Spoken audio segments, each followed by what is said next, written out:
About 5 years ago, I packed up and moved to South Dakota. It was the first time I'd ever lived completely on my own, and to be honest, it was long overdue. My parents had been nagging me for years to finally leave the nest. I'm not a super social person, so the idea of a secluded spot actually sounded perfect.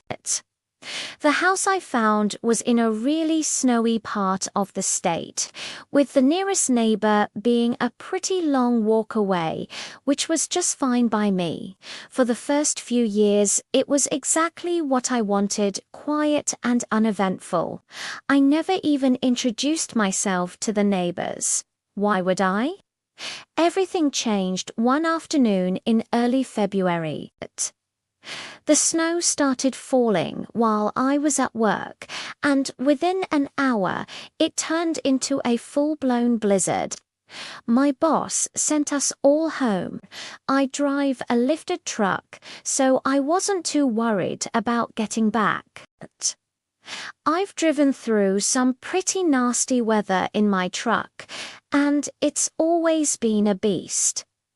But this storm, this was different.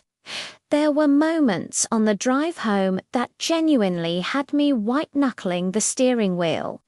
Pulling into my driveway, all I could think was, thank goodness I'm home.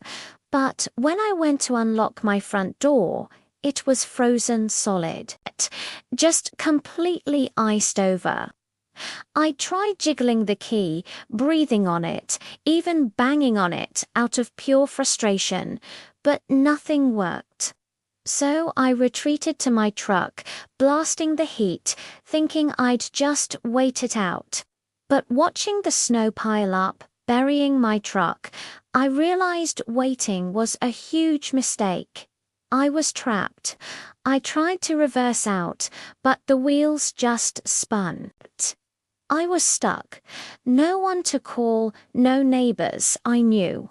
My only option was to face the storm and knock on a stranger's door for help. My car sputtered to a stop, and a wave of panic washed over me. The gas was out. I was officially stranded in a freezing metal box in the middle of a blizzard. The nearest house was a faint silhouette, maybe a quarter-mile away. By the time I stumbled onto the porch, my body was shaking uncontrollably. It was a tiny, run-down place, but it was shelter. I pounded on the door, my knuckles numb. A full minute passed, and just as I was about to give up, the door flew open with such force I jumped back. A man, maybe 50, with a face you'd instantly forget, stood there. He just stared for a second, then said his name was Joe. I quickly explained my car trouble. He nodded slowly and stepped aside. I should have been relieved, but an uneasy feeling settled in my stomach. The house was warm, though, and that's all that mattered. He pointed me to a couch and sat across from me, and I tried my best to make small talk. At first, I told myself it was just snow shifting on the roof. It happens, but these sounds were different. Rhythmic, like footsteps. But that made no sense. The house was only one story. I lay there staring at the ceiling, trying to rationalize it away. The sounds continued, and then a loud thump, so forceful it made me shoot straight up on the couch. And that's when I saw him. Joe was standing in the doorway again, just watching me in the dark. My skin started to crawl. Before I could even say anything, he charged, jumping over the couch and tackling me to the floor. We rolled around pure chaos as I realized he was trying to put me in a chokehold. He was screaming at me to stop fighting, saying she was lonely and that she would find me good company. I finally shoved him off, scrambled up, grabbed my coat, and bolted for the front door. This happened last winter during one of the worst blizzards I can remember.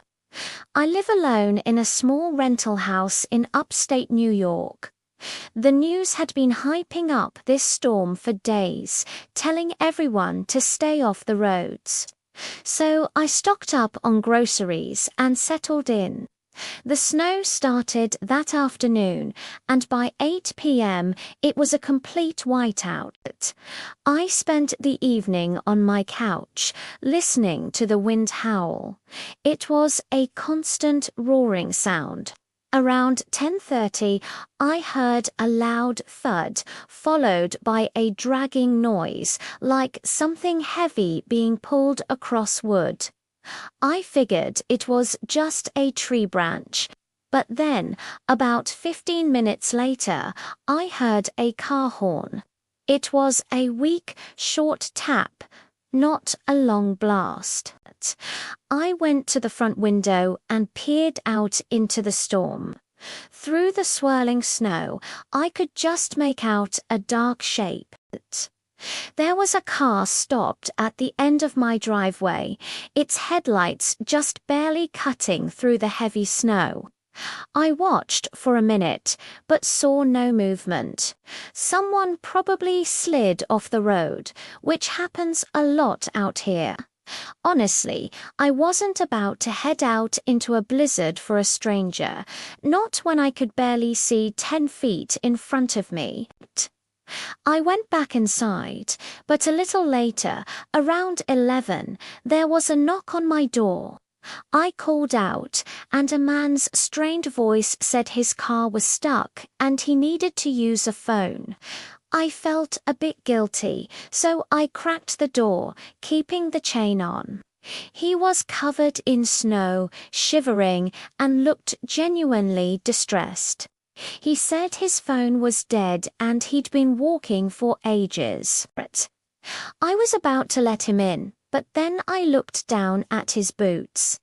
They were perfectly clean. Not a single drop of snow. My stomach dropped. I told him I'd call for help, but he insisted on coming in. I just shut the door, locked it, and grabbed my phone to call 911. I peeked out a side window, trying not to be seen.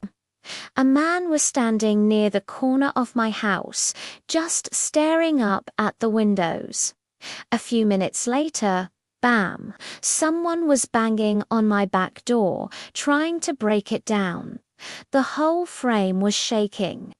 I grabbed a kitchen knife and ran to my bedroom, locking the door. The banging stopped after a minute, but it felt like I stood there for hours.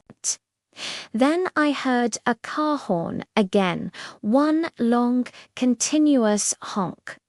Thankfully, the police arrived soon after. They found a car buried in a snowbank down the road, but its engine was cold. The weirdest part: the police said there were no footprints from that car to my house. The next morning, I saw muddy handprints on the outside of my bedroom window. They weren't there when the cops searched it. I never got an explanation for what happened that night. I'm 34, and for most of my 20s, I was a professional alpine ski racer. I competed nationally for about 6 years before my body told me it was time to stop. Retiring from competition didn't mean I stopped skiing, though. It just freed me up to do the backcountry stuff I really loved, away from the crowds. I'm avalanche trained, certified in wilderness first aid, and I knew what I was doing out there. The plan that day was simple, a solo day trip to a remote range I'd skied before. I checked the avalanche conditions. Everything looked manageable. I got to the mountain just after sunrise and started uphill, but the weather changed. The wind picked up, visibility dropped, and the smart move would have been to turn around, but I was already at the top of a line I'd been looking forward to all week. I told myself, just one run.